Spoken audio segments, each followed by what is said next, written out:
Bueno, pues un verdadero honor haber recibido estas preguntas y haber escuchado a personas con tan extraordinarias competencias como para hablar de estos temas y de otros muchos que atañen a la vida política y a la vida institucional de nuestro país. Yo brevemente no quería cansarles, tenía 20 y tantas páginas que me han pasado de mis compañeros de Transparencia Internacional con propuestas, medidas, ideas.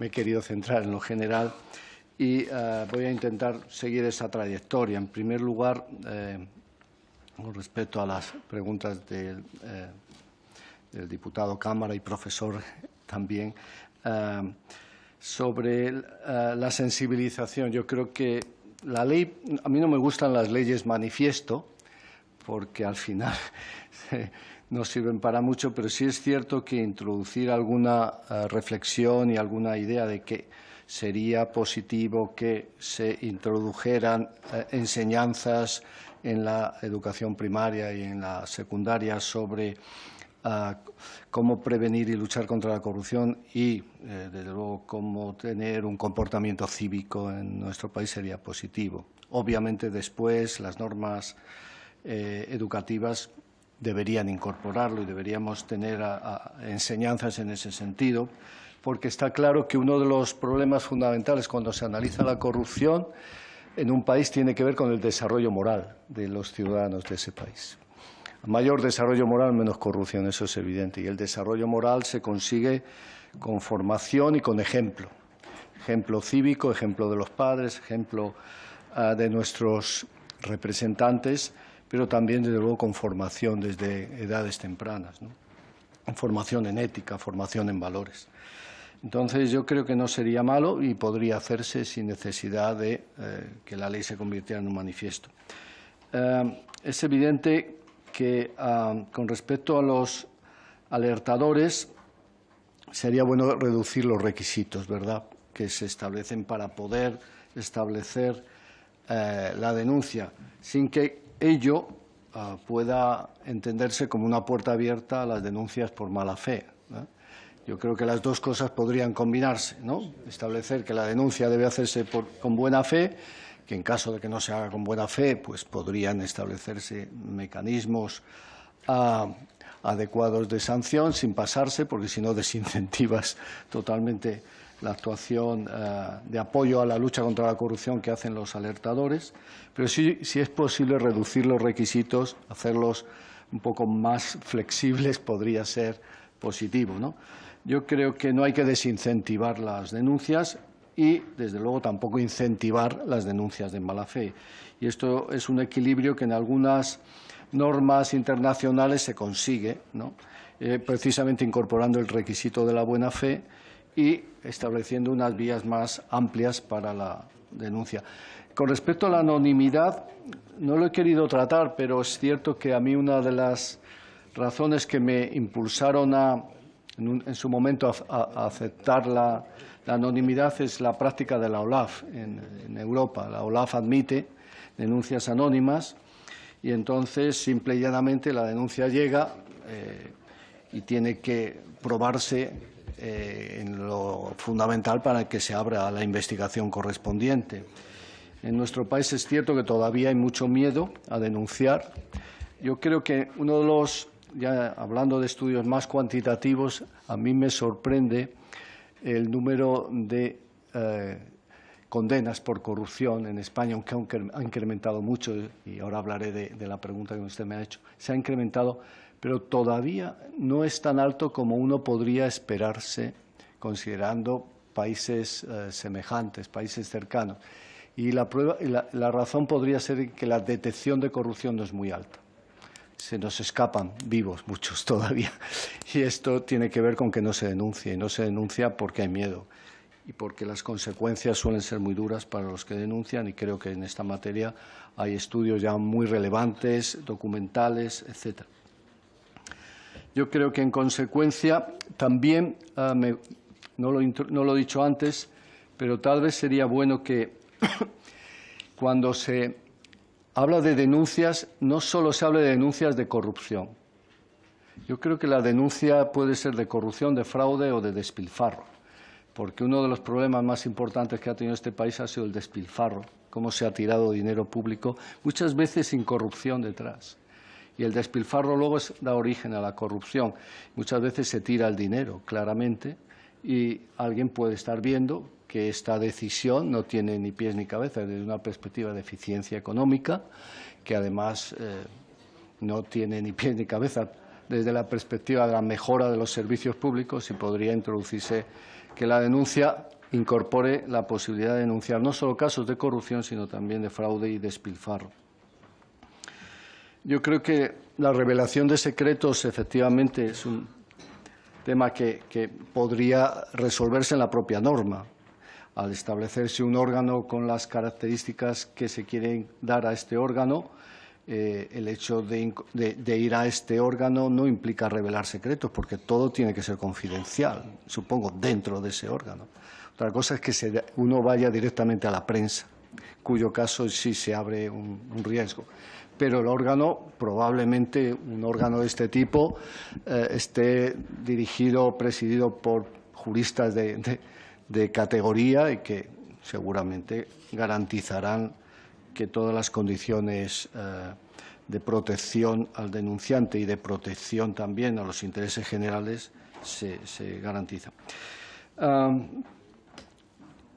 Yo creo que, en general,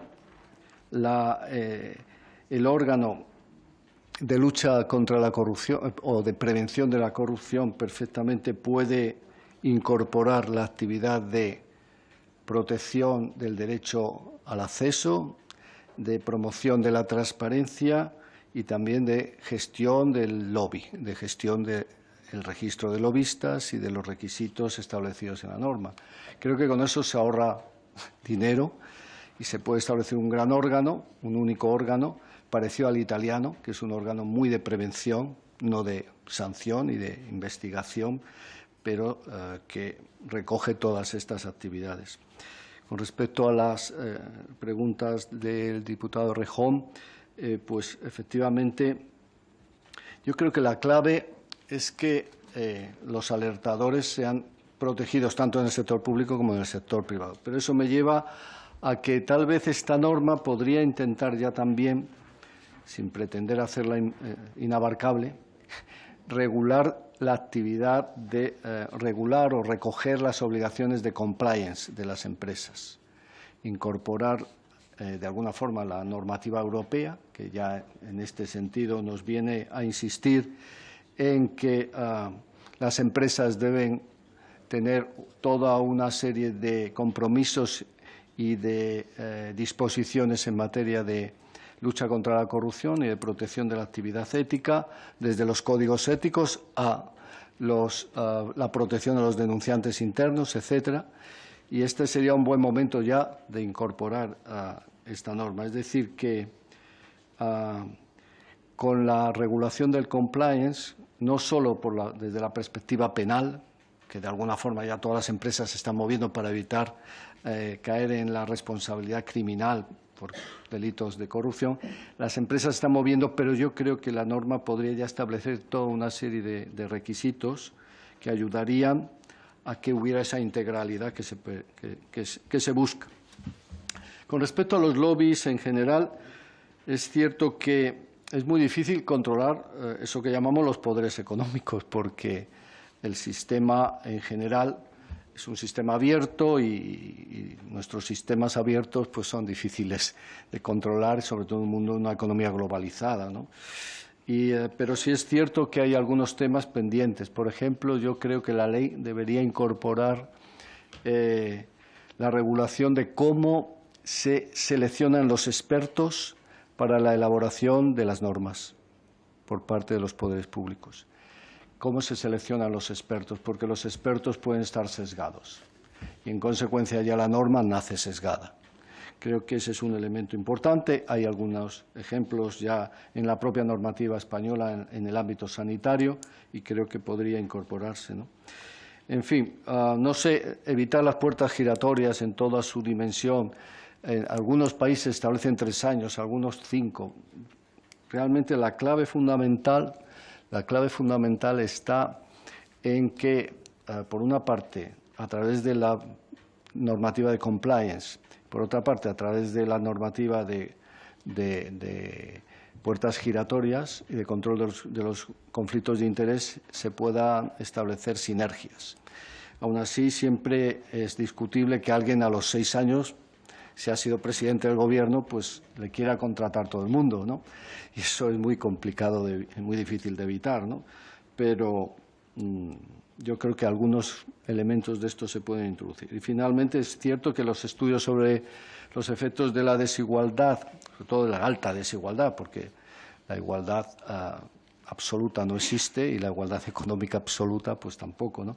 Pero la desigualdad muy elevada sí produce efectos sobre capital social, sobre desconfianza intersubjetiva, desconfianza en las instituciones. Sabemos también los efectos que produce la alta desigualdad sobre apatía política. En consecuencia, al final, cuando hay alta desigualdad, las personas tienden a desconfiar que las instituciones les vayan a tratar igual a ellos que a los más poderosos, con lo cual se produce siempre una desconfianza muy fuerte, una falta de implicación y una visión muy cínica del poder y de las instituciones. Los estudios demuestran que cuando la desigualdad es muy alta, las posibilidades de corrupción son muy altas, ¿no? Y sobre todo del clientelismo en su sentido más tradicional. Yo creo que un elemento importante es, con respecto a las propuestas de Ciudadanos, efectivamente, esta ley es un avance y no vamos a pararla metiéndole cada vez más cosas, pero alguna cosita podría incorporarse y no creo que esta ley pueda convertirse en la ley que lo resuelve todo, porque entonces no acabaríamos nunca. Simplemente en mi visión creo que debe hacerse eso que llamamos el plan estratégico de lucha contra la corrupción por parte de todos los partidos políticos, pero esto no empece para que la norma siga su camino y con todos los avances que supone, ¿no? El lobby en el legislativo, es verdad que lo único que podría la norma es requerir al legislativo que, por favor, introdujera, modificara los reglamentos para que se introduzca la regulación correspondiente. Con respecto al anonimato, sigo diciendo lo mismo.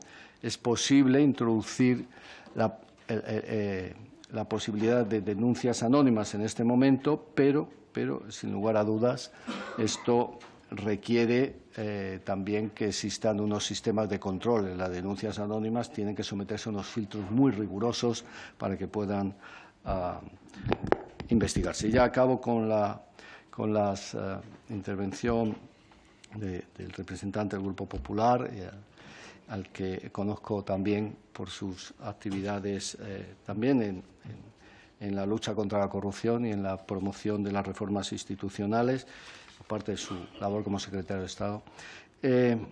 Yo creo que las donaciones finalistas, la prohibición de donaciones finalistas y donaciones por parte de las personas jurídicas es un avance importantísimo, pero todos sabemos que los corruptos siempre encuentran vías, ¿no?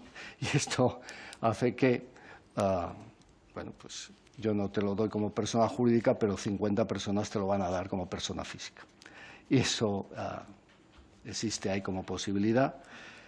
Yo lo ponía como ejemplo, es una vía que algunos ya han intentado y la finalidad pues nunca se sabe porque, salvo que se graben las reuniones en la sede de los partidos políticos con los grupos de interés, pues no se va a conocer. Lo que sí es cierto es que al final es muy difícil obligarle a un gobierno, a cualquiera, a que cambie una norma. Y usted tiene que cambiar la norma de acuerdo con su programa electoral. Bueno, pero las circunstancias económicas actuales no me lo permiten. En consecuencia, no puede obligarme usted a que yo cumpla a ciegas el programa electoral, aunque hunda al país, ¿no? Entonces, creo que existe siempre la posibilidad. Por eso, no hay que olvidar que es posible siempre desarrollar actividades que no son éticas, por no llamarlas corruptas, dentro de la legalidad. Y luego, ¿cómo estamos en la lucha contra la corrupción? Yo creo que los avances son importantísimos, los avances institucionales están ahí. El problema muchas veces es de implementación de las normas, porque para implementar las normas se requiere dinero, se requiere una continuidad, se requiere una implicación, y ha habido normas como el Estatuto del Alto Cargo que eran muy positivas, pero seguimos ahí con la Oficina de Conflictos de Intereses parada, sin el nombramiento del director o directora general. Lo entiendo porque con esta norma en marcha no íbamos ahora a modificar la oficina, pero la oficina necesitaría reforzarse, pero bueno, hay cosas que todavía no se han implementado. Y lo que yo me pregunto es, ¿cuál es el balance? Y yo como profesional y como estudioso de este tema, que he hecho todos los informes para la Unión Europea al respecto, pues digo, se han avanzado mucho. Pero ¿y qué opinan los ciudadanos? Pues es demoledor, porque la ciudadanía tiene la imagen de que en materia de corrupción, y es una encuesta que acabo de hacer hace un año, de que el Gobierno no hace nada. Por más que haga, no hace nada. La imagen es la que es. Otro elemento importante es cómo España es el país de toda Europa en el que más se ha incrementado la percepción de corrupción en los últimos 5 años. Otro dato es que la corrupción sigue siendo el segundo problema para los ciudadanos. Y fíjense, incluso cuando la situación económica está mejorando, porque siempre pensamos que tenía mucho que ver con la crisis económica. Situación económica mejora, la percepción de corrupción como problema sigue ahí. Entonces, es un tema que habría que hacérselo mirar